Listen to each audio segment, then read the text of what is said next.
Globalement, ce que cette crise a montré, c'est quand même effectivement la défaillance de l'État, d'une certaine façon, et quelque part un espèce de syndrome de Tchernobyl. Je veux dire, à un moment, on nous a dit les masques ne servent à rien, le lendemain, ils deviennent obligatoires.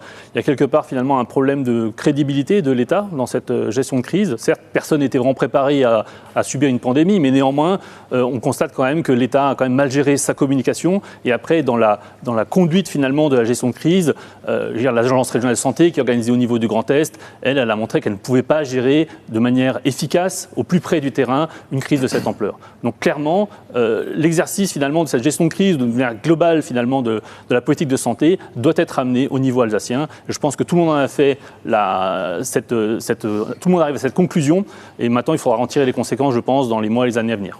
En obtenant de nouvelles compétences. Tout à fait. Je pense que déjà, il faut qu'on puisse restructurer, comme dit l'Agence régionale de santé au niveau alsacien. Je pense qu'il y a eu suffisamment de ratés pour que maintenant on voit que ça ne fonctionne pas. Il faut revenir à des échelons qui correspondent aux réalités de terrain. Mais aujourd'hui, il y a aussi une limite de recettes financières que nous n'avons pas pour faire face à des dépenses sociales qui explosent. Mais globalement, le fond du sujet, c'est quand même ça. Je veux dire, tout le monde est d'accord qu'il faut faire mieux en matière sociale, qu'il faut faire plus. Mais comment ? Comment financer maintenant, par exemple, les opérations de prévention ? C'est sûr qu'à un moment, si on a un budget restreint, on va plutôt le consacrer finalement aux solutions entre guillemets d'urgence, le placement, si on parle maintenant de protection de l'enfance, plutôt qu'à la prévention. Mais c'est des choix en fait cornéliens qu'on est obligé de faire. Pourquoi ? Parce que les dotations de l'État, les ressources fiscales du département sont particulièrement limitées. Je pense que si on veut maintenant arriver à proposer autre chose en matière sociale notamment, il va falloir qu'on arrive à un niveau d'autonomie financière. Et l'autonomie financière, c'est quoi ? C'est déjà arriver à avoir un impôt qui soit plus lisible. C'est-à-dire que pour les compétences du département, il devrait y avoir un impôt départemental dont tout le monde comprend comment est-ce qu'il est prélevé et ensuite comment est-ce qu'il est attribué. Et sur lequel finalement la collectivité alsacienne a la main de fixer le taux de prélèvement pour financer ensuite des politiques. Aujourd'hui, la CEA, entre guillemets, est quand même pieds et poings liés en matière de financement par l'État parce que ses ressources sont finalement tellement canassées qu'elle ne peut pas faire grand-chose. Elle peut faire des améliorations à la marge, elle peut finalement gérer plus ou moins bien, on va dire, les moyens dont elle dispose, mais si vraiment on veut changer d'échelle, il va falloir quand même parler d'autonomie financière, et là-dessus, je vais dire, les collectivités françaises sont, comme dit, pieds et poings liés par rapport à l'État. Donc ça sera un verrou qui va faire sauter, parce que si on veut avoir maintenant les moyens de mener une politique sociale ambitieuse, il va falloir également avoir des moyens. Donc vous nous dites, en attendant cette réforme fiscale très hypothétique, finalement, demain, vous ne pourriez pas faire plus. Je dirais qu'en France ou dans une démocratie, c'est quand même le peuple qui décide. Si le peuple veut faire cette réforme fiscale, elle le fera. Voilà. Et nous sommes avec les autres partis autonomistes régionalisme pour l'autonomie fiscale. Malheureusement, c'est un sujet qui n'est pas défendu par les autres partis parisiens. Et pour nous, c'est quelque chose d'important. Et pourquoi ? Parce qu'on voit bien l'utilité, on voit bien à quoi ça sert. Alors évidemment, gérer, si maintenant, demain, on est au pouvoir, en attendant qu'on ait cette réforme fiscale, eh ben, on gérera au mieux les subsides ou du moins les dotations dont on sera fourni, mais ça ne peut pas être, à long terme, ça ne peut pas être viable. À long terme, si on veut vraiment mener des politiques sociales ambitieuses, il va falloir qu'on ait les financements qui vont avec. Et ça passe par l'autonomie fiscale. Monsieur Poher, vous êtes extrêmement en retard en termes de temps de parole. L'autonomie fiscale dont parle Monsieur Trouillet, c'est quelque chose qui vous inspire ? Je me rattraperai, ne vous inquiétez pas.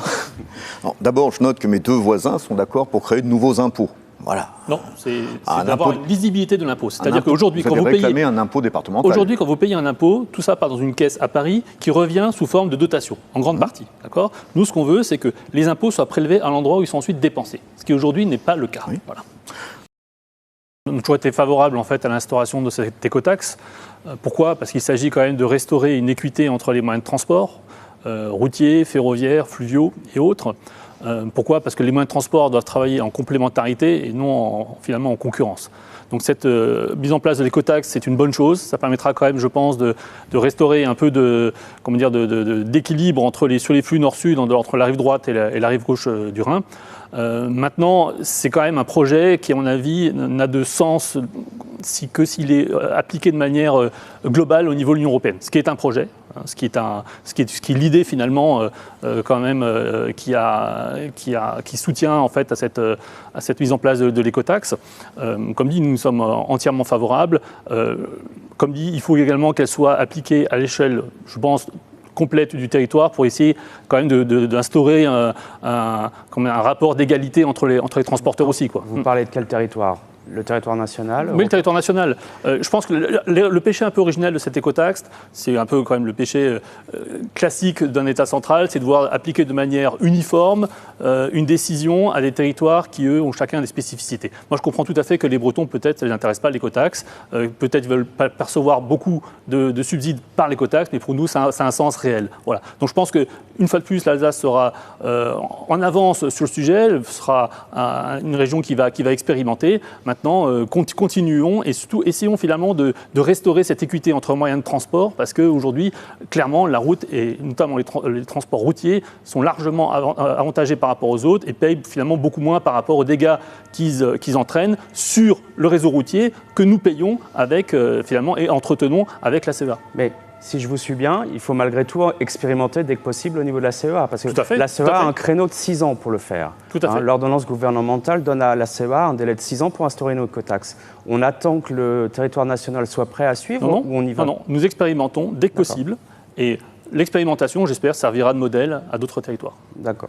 Notamment la Lorraine qui l'a réclamé d'ailleurs, et je pense à juste titre. Oui, les Lorrains, effectivement, s'inquiètent d'une future écotaxe alsacienne qui, du coup, créerait un report chez eux. Une taxe pour les camions en transit étranger n'est pas possible, elle serait condamnée par l'Europe.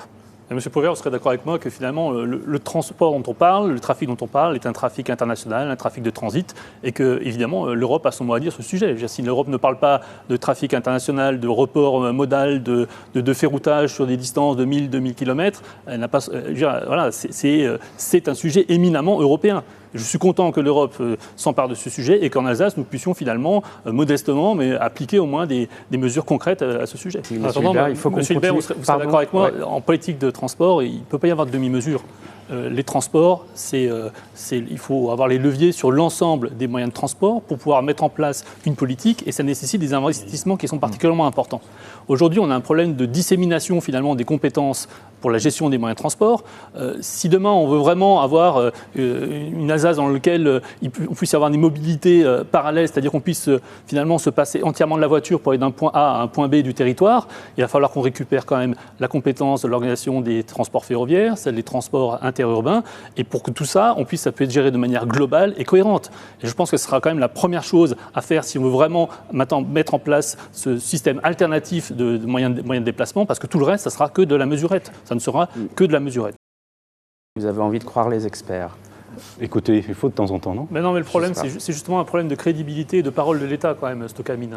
On nous explique qu'on va faire un centre de stockage pour stocker provisoirement les déchets, ensuite les traiter et les ressortir. On nous explique que c'est finalement le système est absolument sûr. Et au final, on se retrouve avec des déchets dont on nous explique qu'ils vont rester ad vitam aeternam en bas. Il y a eu un incendie, finalement, a priori, alors que c'était totalement sûr. Voilà. Et au final, moi, je pense que c'est quand même à l'État de prendre ses responsabilités. C'est une négligence Oui, mais... Oui, tout à fait. C'est pas une négligence de l'État, c'est une négligence mais l'État a aussi une obligation de contrôle, parfois aussi, je crois. Et l'État a pris ses responsabilités, justement, en prenant cette décision. Mais non, la responsabilité de l'État, je pense, c'est quand même de maintenant de dépolluer entièrement ce site. C'est une bombe à retardement, on ne peut pas laisser ça à nos enfants. Ce n'est pas non plus à la collectivité européenne d'Alsace maintenant de financer ça. Je pense qu'elle a suffisamment d'autres chantiers en route. Par contre, maintenant, c'est à l'État de prendre ses responsabilités, parce qu'il en a les moyens et surtout il en a le devoir, je pense, vis-à-vis des Alsaciens et vis-à-vis des générations futures. Et l'État dit non aujourd'hui, Monsieur Trouillet. Pardon ? Aujourd'hui, l'État vous dit non, on ne va pas le faire, il ne faut pas. Alors comment le faire fléchir ? Mais je pense que tout est politique, tout est question de volonté et tout est question finalement de savoir jusqu'où on veut aller. La mobilisation aujourd'hui contre Stocamine, lorsqu'il y a maintenant des événements, lorsqu'on pointe à chaque fois finalement ces non-solutions qui sont apportées, et ben, lorsqu'il faut contester, je suis d'accord, il y a les écolos, il y a Unserland et puis c'est tout. Moi j'ai quand même l'impression que quelque part... On ne peut pas dire ça. Non, je pense que quelque part, c'est... Je pense que la classe politique alsacienne n'est pas assez mobilisée sur le sujet. Et comme sur beaucoup de choses, certes, le bras de fer est inégal, mais je pense qu'à force de volonté et de détermination, on peut avoir finalement raison. Mais donc, pour préciser, Frédéric Bierry a eu tort de proposer à Jean Castex d'assumer la maîtrise d'ouvrage d'un éventuel déstockage ? Oui, je pense. Une compensation financière de l'État. Hein, oui, que je n'avais pas précisé. Oui, non, mais vous savez comment ça se passe. C'est-à-dire que vous prenez la maîtrise d'ouvrage, c'est-à-dire que la responsabilité, c'est vous. D'accord ? Et la compensation financière de l'État, ça, c'est la promesse. D'accord ? Donc, d'un côté, vous avez une responsabilité juridique qui vous engage, et de l'autre côté, vous avez une promesse. Voilà. Je pense que c'est déséquilibré. Vous comprenez ? Moi, j'ai évoqué ça avec le Premier ministre. J'ai insisté et on a pris une délibération très forte de la collectivité pour aller vers cela. On veut essayer de trouver des solutions alternatives pour montrer que c'est possible. C'est ça aujourd'hui le contexte de notre action. Parce que je pense qu'il serait tout à fait possible de faire, c'est maintenant lancer des appels d'offres et tout à fait pour avoir maintenant mettre noir sur blanc ce qui est possible techniquement de faire pour avoir la démonstration finalement et montrer à l'État, voilà, nous pouvons déstocker de telle façon. C'est ce que nous travaillons. Voilà. À rappeler quand même les événements du week-end dernier, lorsque le député Catin a agressé par derrière Christian Zimmermann en lui portant des coups. Belle agression devant les caméras de l'AFP, par derrière. Catin, c'est loin du chevalier Bayard. Monsieur Pauvert, je suis d'accord avec vous, mais finalement, ça, c'est un épiphénomène, c'est pas la question qui est posée. Je ne vous ai pas coupé. Oui, mais non, c'est pas la question qui est posée, monsieur Pauvert. Je constate et je regrette. Effectivement, tout le monde a pu voir la vidéo, monsieur Pauvert, donc bien sûr, on peut assez vite en venir au fond. Il y a quand même un point important, c'est que je constate et je regrette qu'aucun de mes interlocuteurs aujourd'hui n'a condamné cette agression d'un élu de la République. J'ose espérer qu'ils vont profiter de l'occasion que je leur donne pour le faire. Nous l'avons condamné d'ailleurs, nous avons dit que c'était inadmissible. Mais maintenant, si on peut revenir au sujet du bilinguisme, moi j'aurais quand même dire une chose. Cette loi, Molac, qui a été portée par le député breton Paul Molac, est une avancée, la première avancée depuis 50 ans. C'est la première fois depuis 50 ans qu'on fait une loi sur les langues régionales. Et elle a été portée par un député du groupe Liberté et Territoire, qui est membre de la fédération dont je suis vice-président. C'est-à-dire que ça fait 50 ans finalement que la droite et la gauche se partagent le pouvoir, 50 ans qu'ils n'ont pas été capables de porter cette loi. Maintenant, cette loi a été portée et retoquée en partie par le Conseil constitutionnel. Pas par les parlementaires. Pas par les parlementaires, mais je remarque quand même que ce sont des parlementaires de La République En Marche, et notamment certains colistiers de Mme Klinkert, qui ont saisi le Conseil constitutionnel, ce qui ensuite a donné lieu à cette censure. Voilà. Je pense qu'il faut quand même le rappeler. Et je voulais également rappeler que lors du vote de cette loi Molac, les députés du Rassemblement national étaient tous absents. Et je pense que là, il y a de nouveau une certaine continuité dans l'action du Rassemblement national, c'est de dire de faire des grandes phrases sur le bilinguisme et l'enseignement des langues régionales, et lorsqu'il faut les appliquer, du coup, il n'y a plus personne. Voilà. Maintenant, sur la question de l'enseignement bilingue et de la politique qui est menée par la collectivité européenne Alsace, je pense qu'on peut déjà parler de bilan. Le bilan, finalement, c'est à peu près 2 millions par an, donc portés par le département du Haut-Rhin et du Bas-Rhin, donc jusqu'à la création de la CEA. Et 2 millions par an, ça correspond à quoi? Ça correspond à ça par habitant. 1 euro par habitant. Et vous savez comment est consacré cet argent? Cet argent, il est versé ensuite à l'État, donc à l'éducation nationale, pour qu'ensuite elle mette en place un enseignement bilingue. C'est-à-dire qu'on paye l'État pour une mission régalienne. On donne maintenant 2 millions d'euros finalement pour que l'État fasse son travail, qui le fait d'ailleurs mal puisqu'il n'y a même pas de politique de résultat dans lequel on vérifierait finalement quel est le niveau et le niveau d'alsacien ou le niveau d'allemand que les enfants ont après finalement cet enseignement. Je dirais que ce bilinguisme paritaire, c'est un peu le SMIC d'une politique linguistique. On ne peut pas faire moins. Et il n'y a aucun pays qui a réussi à inverser finalement une courbe de disparition d'une langue avec un enseignement bilingue paritaire. Ce qu'il faut, c'est l'immersif.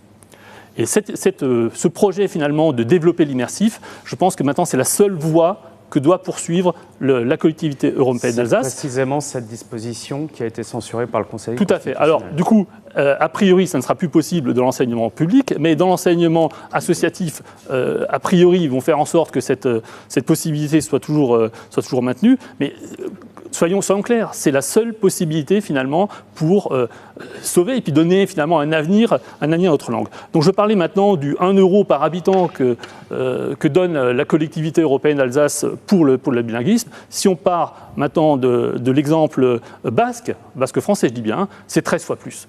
Et moi, je pense qu'il faut à peu près 20 fois plus pour commencer à avoir une politique qui va porter ses fruits. Et comment on finance on multiplie par 20 fois le budget? Écoutez, on parle quand même d'un budget de 2 milliards. Hein. On parle d'un budget départemental de la CEA de 2 milliards. Là, maintenant, on parle de 1 million, 2 millions ou 20 millions. Vous comprenez, vous voyez un peu l'échelle. Voilà. Après, moi, si maintenant nous arrivons aux responsabilités à la CEA, clairement, je pense qu'il faut avoir des objectifs ambitieux et clairs. Et surtout, affirmer ces objectifs et ensuite contrôler. C'est quelque chose qui n'est pas fait aujourd'hui. Il n'y a pas de culture du résultat. Donc l'objectif devrait être 1 tiers des enfants scolarisés en immersif, 1 tiers en bilingue paritaire et 1 tiers en monolingue. Voilà. Et ça, il faut que ça soit fait le plus rapidement possible pour réussir à rattraper les wagons et quand même transmettre cette pratique de l'alsacien qui aujourd'hui est absolument, au bord de la disparition. On a à peu près 3 ou 4% d'enfants qui parlent l'alsacien aujourd'hui en Alsace, ce qui est une catastrophe. Après, maintenant, je voudrais quand même dire qu'au niveau au moins des symboles, on voit qu'il y a quand même beaucoup d'affichage, beaucoup de discours, mais finalement peu de résultats. Ne serait-ce que les panneaux de la CEA, les panneaux même de la CEA sont monolingues. Je veux dire, ça dit tout. Et quand on choisit comme emblème pour l'Alsace, pour vous l'avez pas digéré cette non, emblème. mais je veux dire, quand on choisit comme emblème un bretzel, je veux dire, ça dit long finalement. Ça en dit très long sur les ambitions qu'on a pour cette région, pour ce peuple, pour le peuple alsacien. On a cette volonté d'aller beaucoup plus loin encore sur ces questions. On a élaboré une stratégie, mais en 5 mois, on ne peut pas révolutionner les choses. Enfin bon, on se demande pourquoi, comment est-ce que finalement ce qui n'a pas été possible de faire maintenant ces dernières années sera d'un coup possible. Voilà. Vous aurez pu le faire on a la depuis. compétence aujourd'hui forte qui nous est attribuée pour aller beaucoup plus loin. Vous aurez pu le faire largement avant. Vous avez été président suffisamment longtemps. Vous êtes très en avance tous les deux. On va écouter vos Monsieur Ferrand trois est collègues. très en retard, par contre. Et beaucoup d'Alsaciens, d'ailleurs, qui sont souvent très maltraités, notamment en Suisse, lorsqu'ils vont. Ce sont les serfs qui construisaient les pyramides, mais enfin bon. Enfin, je suis frontalier, Monsieur Pauvert, oui. je ne suis pas très maltraité, au contraire. Oh. Et je pense que de la Suisse, il y a beaucoup de choses dont on pourrait s'inspirer, en particulier le système démocratique, l'enseignement des langues et la démocratie directe. Je pense qu'on a tout à fait vocation et on doit avoir vocation à mieux travailler avec nos pays voisins, que sont l'Allemagne et la Suisse. Et d'ailleurs, j'aimerais bien savoir, autour de cette table aujourd'hui, qui est d'ailleurs parfaitement germanophone ici. Puisque si maintenant vous êtes tous appelés à être candidats et finalement à diriger la CEA, qui sera capable... Pas le Welsh, monsieur... Je le respecte tout à fait. Bien. Tout à fait. Le Welsh, je respecte le Welsh, qui est une composante importante de l'Alsace, mais néanmoins, majoritairement, je veux dire, c'est quand même notre langue allemande. Donc aujourd'hui, si maintenant on va discuter avec nos voisins, qui en sera capable, monsieur Pauvert ? CEA dans le Grand Est ou hors du Grand Est, évidemment, qui se lance sur cette question, pour conclure. Naturellement, CEA hors du Grand Est, je veux dire, les Alsaciens le réclament. Maintenant, il faut entendre la voix populaire, il faut entendre également l'avis des Lorrains et des Champardonnais, qui sont également pour la fin du Grand Est. Maintenant, c'est la démocratie d'avoir le dernier mot. En êtes-vous si sûr, monsieur Trouillet ? Tout à fait, mais consultez les sondages qui sont parus. Est-ce que ça pourrait faire l'objet d'une votation, vous parlez du système suisse, vous parlez de votation les uns les autres, est-ce que ça pourrait être un sujet de votation à court terme ? Mais la France a ratifié une charte qui s'appelle la Charte européenne de l'autonomie locale, dans laquelle il est prévu expressément que lorsqu'on modifie le périmètre d'une collectivité, ça doit donner lieu à un référendum si la loi le permet. La loi le permettait, ils ne l'ont pas fait. Voilà. Ça, c'est un viol démocratique, c'est un viol de la démocratie, c'est-à-dire on nous a refusé le droit de nous exprimer sur ce sujet qui pourtant est important, et vous voyez, puisqu'on en parle toujours 5 ans après. Donc très clairement, c'est CEA hors du Grand Est, et c'est maintenant. Mais ça le fera évidemment si on a des élus qui ont la volonté et qui ont la détermination pour le faire. Et très clairement, je dirais que si aujourd'hui la CEA a été créée, c'est quand même grâce à la mobilisation qui s'est faite, et cette mobilisation a été portée par Unserland. Mais si nous n'avons eu que la CEA, c'est aussi à cause des bisbilles qu'il y a eu à l'intérieur des Républicains, entre M. Biry, Mme Klinkert et M. Rotner, finalement tous les 3 membres du même parti, et qui finalement, pour des questions finalement d'ego ou de carrière, finalement, lors de cet accord de Matignon, finalement, ont permis l'accouchement simplement d'un simple département. Et ce simple département, c'est le Conseil d'État qui l'a dit. Le président Emmanuel Macron avait dit d'office, pas question de remettre en cause la loi NOTRe. Pourquoi c'est le... Je vous rends attentif à votre temps de parole qui est presque écoulé. Mais vous pouvez répondre succinctement, si vous voulez. Non, mais très clairement, si on veut sortir du Grand Est, il faut le demander. Voilà, on va dire oui, on va faire des aménagements, on va essayer de territorialiser l'action du Grand Est. À un moment, il faut quand même respecter la démocratie. Maintenant, il faut sortir du Grand Est et le dire clairement. Le problème, M. Biry, finalement, c'est l'ambiguïté de notre mouvement politique. Très court les aussi, Républicains, on ne sait jamais ce qu'ils plaît. veulent. Les Républicains, il y en a qui sont pour la sortie du Grand Est, il y en a qui sont pour la CEA, et au final, il y a une illisibilité totale pour les citoyens. Je suis de droite et du centre, mais ce qui dicte mon action, c'est les Alsaciens et l'Alsace. Merci à tous les deux. Je vais vous demander d'arrêter là-dessus parce que sinon vous n'aurez plus le temps de conclure. Merci Monsieur Ferrand. Monsieur Trouillet, le tirage au sort vous a désigné 2e pour ses conclusions. Oui, tout à fait. Je dirais qu'ensemble, avec Unserland, nous avons fait renaître l'Alsace. Ce n'est qu'une première étape. Maintenant, il va falloir sortir du Grand Est. Mais surtout, ce que nous avons appris, c'est que le peuple alsacien a retrouvé de l'espoir, il a retrouvé sa fierté. Maintenant, la voie que je vous propose, c'est une voie nouvelle, c'est celle de l'autonomie. Pour avoir une Alsace qui soit plus juste, plus durable, pour retrouver la prospérité économique, pour faire vivre notre langue, notre Sprach, notre culture, et pour ne plus subir, pour pouvoir décider enfin en Alsace des sujets qui nous concernent. Donc maintenant, c'est à vous de choisir. Le 20 et le 27 juin, votez Unserland, faire Elsass Unserland.